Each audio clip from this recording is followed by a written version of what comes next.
What's up, everyone? Welcome to another episode of the Hood Mom podcast. Yeah, so it's been a while, it's been real. This year I'm trying to give myself the gift of consistency. Someone once said that 2 steps backwards, 1 step forward, still advancing. So yeah, if you have tried something, you feel like you're taking 2 steps backwards and 1 forward, you are still advancing. Yeah, so today I'll be sharing, I will be sharing 10 heartwarming traditions that parents, that mothers can incorporate into their families, into their current traditions. So are you ready? Stay tuned.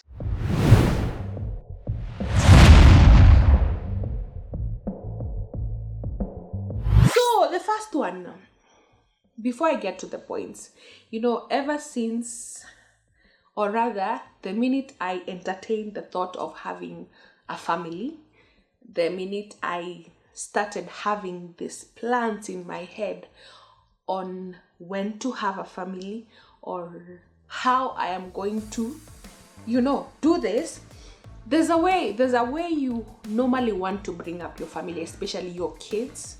There are some things maybe you'd want to mimic from what you have gone through as a child. So for me, I had some things planned out.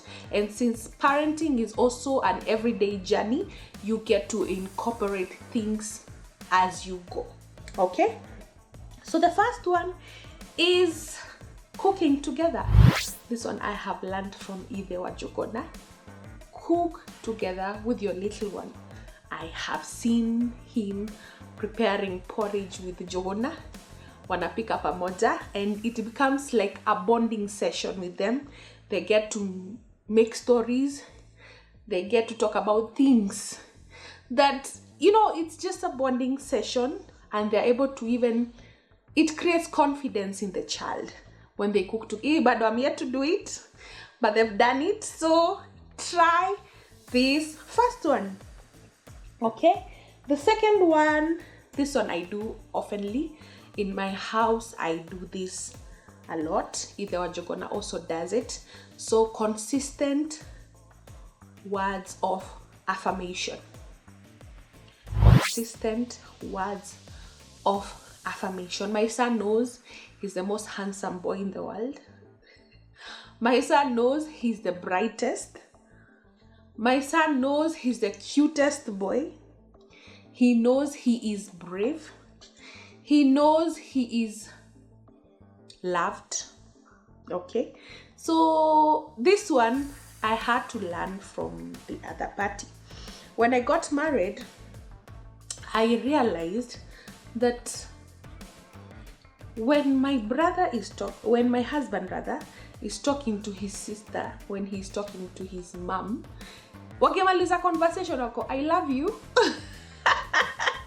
If you come from a family like mine, Ebu share in the comment section. I don't remember. I knew I was loved. I'm still loved by my mom and my dad, but there is no single day I had them telling me that they loved me. And so it was quite difficult to tell them that you love them. If I try right now, it would be so awkward for me.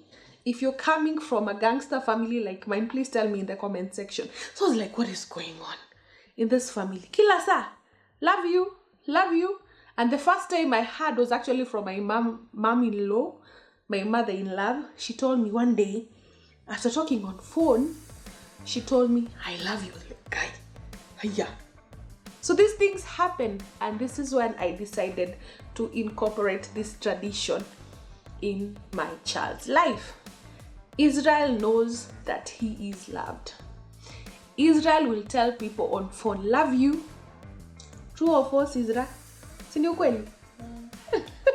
He finds it so easy to tell people that he loves them. He tells his babu, he tells his shosho, he tells his father. I know he tells his father countless times, but that is not the story for today. But these words of affirmation I was very intentional, I'm still very intentional to ensure that they come from us. Israel won't need anyone to tell him they love him for him to feel validated, because at home, I love you ni kama wimbo asubuhi. I love you Baba. I love you Jogona. I love you. You are an amazing boy. You are a handsome boy. You are capable. You are smart. You see, so these are words of affirmations that I've seen working in him. You can also try and tell me in the comment section whether it is working for you. So the third thing that works for my family and I, regular hugs. Yeah, regular hugs. Come at the previous point in my home. Actually, the first time I got a serious hug from my mom was on my wedding day. Oh my goodness! That was the first time I got a real hug from my mom. And if you came to my wedding, you remember how the hug was. But in my house, people hug each other. So it is much easier for my son to hug you. So when you meet with Jogona and he hugs you, do not blame him. It is a kind of tradition that he's being brought up in. And hugging makes him feel warm, it creates an environment, a free environment, an environment where you feel you're accepted, you're loved.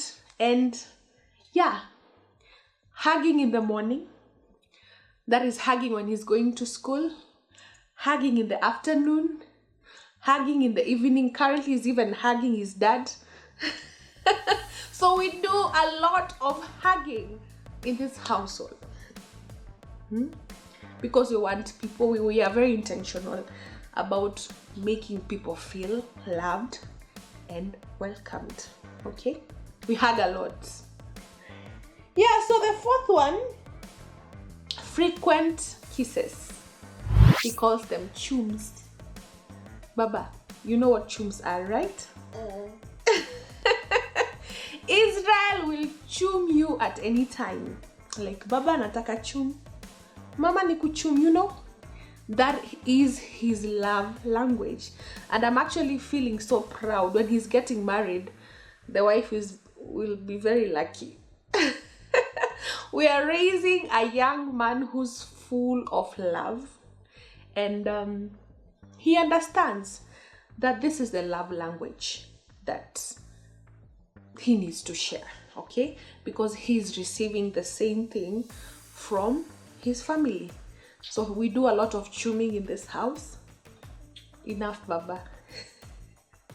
We do a lot of chuming in this house, and this one I learned from my auntie, Jackie. Feel tagged.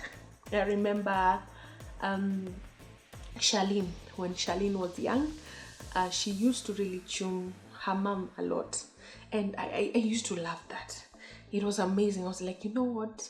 This is weird because I've not gone through this before, but I'll ensure that my little ones, if this is the only way, rather if this is one of the ways that they would want to feel loved and want to feel warm, then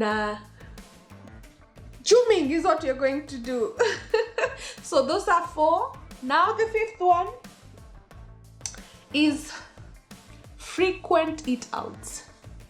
And tell me whether this is also the same story about you. Growing up, kama ni kupelekwa out ni end month tu. Kama ni kukula nje once in a while, you know, maybe Christmas or during holidays or during, you know, ceremonies. But in this house, we have decided, hata kama ni sotano tuko nayo, we are going to have fries outside. Okay? Hata kama ni sombili, we are going to kula mutura ukule nje. We have brought this tradition of eating out whenever possible. And I'm not saying this to put to exert a lot of pressure on you, but he needs to know that eating out, going out, is not only when you have money. It can be done at any time, so it makes it enjoyable. We get to spend time together outside home, outside other people. It's just us. So we get to do a lot of eating out with my family. Yeah. So most times we don't cook at home, and it is not bad parenting. We are just trying to be us. Yes, so the fifth one is my son is 4 years old, and at this age we are doing a lot of reading, we're doing a lot of pronunciation, we are doing a lot of 3-letter word, 2-letter word. So we read together. So when you tell Baba, I need you to spell one, Baba, one inaspeliwa aje? Dad. Not dad, one. Don't embarrass me, Baba. One. O. A. Yay! So these are some of the things we do. We get to read together. We get to spell together. He feels like he's being included. Like we are listening to him. We are listening to him pronouncing these words. We are listening to him, showing us his prowess. These are some of the things we do. My mom, and props to my mom, when I was, I think, between 4 and 5, because I wanted to know so much, and because my mom at that time could not afford a storybook. If you're able to get a storybook for your little one, the better. My mom got me this small Bible. Aka kadogo kanaitwa aje? Yeah, Gideon's Bible. So that is where I used to read 4 or 5 years of age. And okay, she was not doing it with me, but it felt so nice. So it's like, why not right now? So when Israel is looking at my notes, is looking at the papers, or he's seeing words written on a movie, he tries to spell them out, he tries to read them out. And when he does that, we give him a listening ear to listen to what he's actually saying. So he feels heard, he feels like we are affirming him. Like right now, you've seen we've clapped for him. We are affirming him. So good job, Baba, okay? So you can also incorporate that into your family tradition. Okay, so the other one is encouraging independence. If you're having toddlers like mine, it's hard.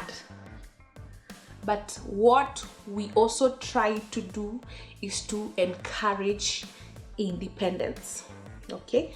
Encouraging independence, it makes them feel like they're being hard.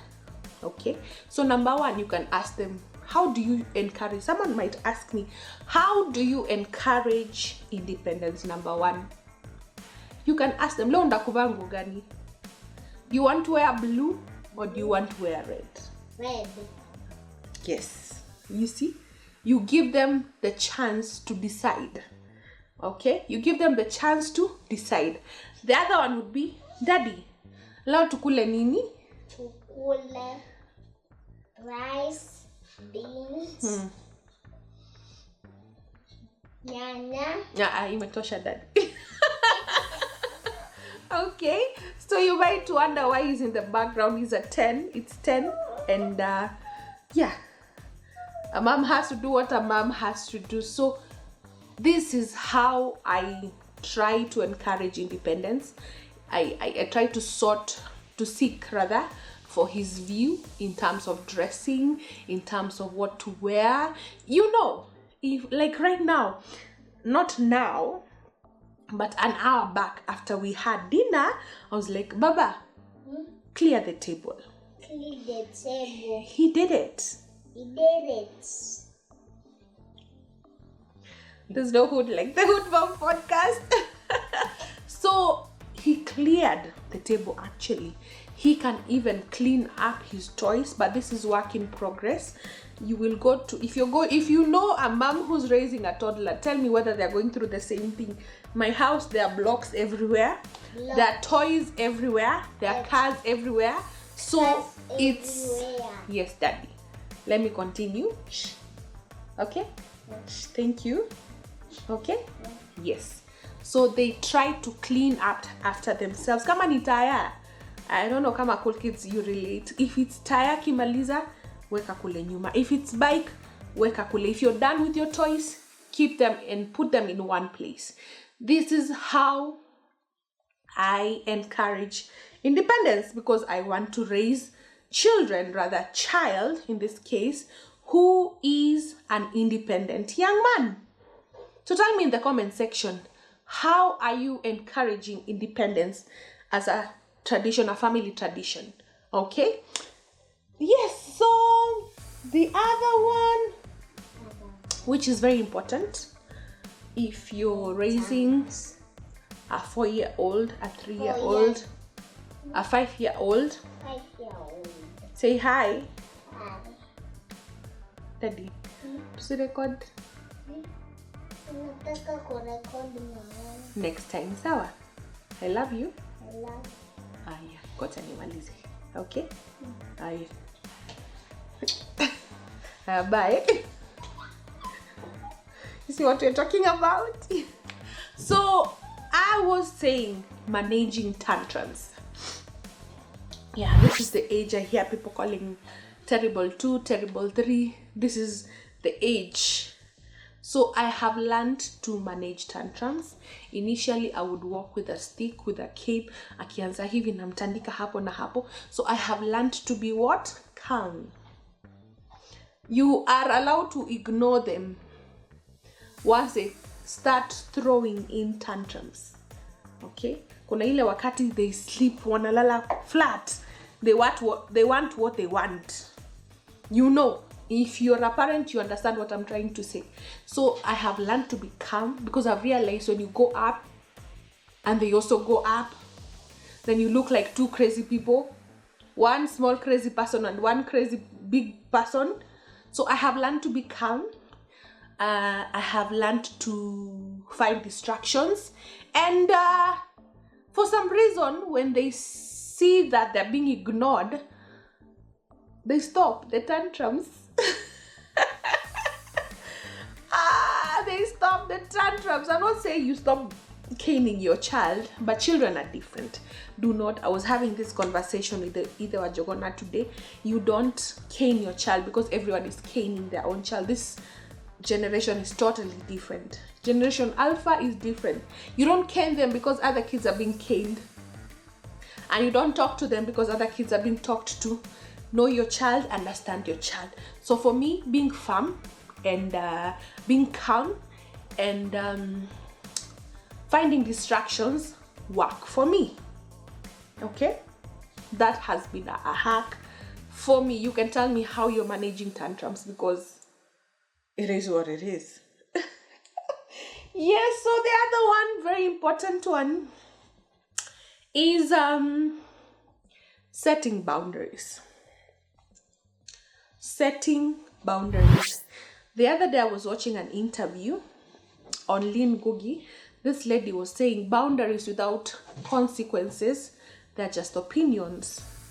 So even with these little ones, as much as you're having family traditions, as much as you're hanging out together, you're cooking together, you're reading together, you're kissing, you're hugging,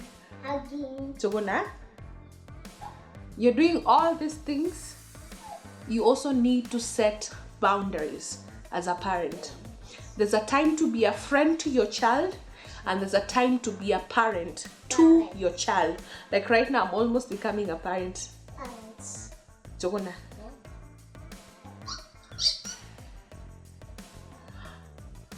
I'm raising a sanguine, guys. So setting boundaries is very important. So be strict but firm. I can be your friend but firm. Jogona I have realized that because he knows he's loved. He's loved. Jogona baba. Nyamaza nimalize, sawa? Sawa? Okay? Please? Okay? No. Sit there first, okay? Let me finish. Then we'll do it, okay? Okay, Israel? Came in at the right point. You see, setting boundaries. He needs to know that as much as he is loved, as much as he's my heartbeat, there are boundaries. So Jogona used to know that because he's loved, he can actually do anything. You see, ama akitisha anything, he demands for it. Nataka yogurt, nataka soda, nataka chipo. You see, no, he has to understand. Even if there's money for that, today we are not going to have that. Money. There has to be boundaries. There's a time to be a friend to your child. There's a time to be a parent to your child. Okay? Okay? Yeah, so tell me how you're setting boundaries to your little ones. We can share notes and on what is working for you, and you can tell me whether you have tried mine and whether it is working for you. So finally, as we finish this, because clearly I need to be a parent right now. So finally, what we have incorporated into our parenting as a family tradition is praying together. In as much as Jogona sometimes does not understand the words he utters when he prays, we allow him to pray. Yes, we will have a segment very soon on how he is praying, and he prays for us at night. Some days he prays, some days he doesn't pray, but at least we pray together. Okay, so those are some of the heartwarming traditions that are working for me as the Hood Mom podcast. You can also share with us what is working for you. Okay, so if you like this kind of content, please consider subscribing. Please consider subscribing. So till the next episode, there's no hood like the Hood Mom podcast. Cheers.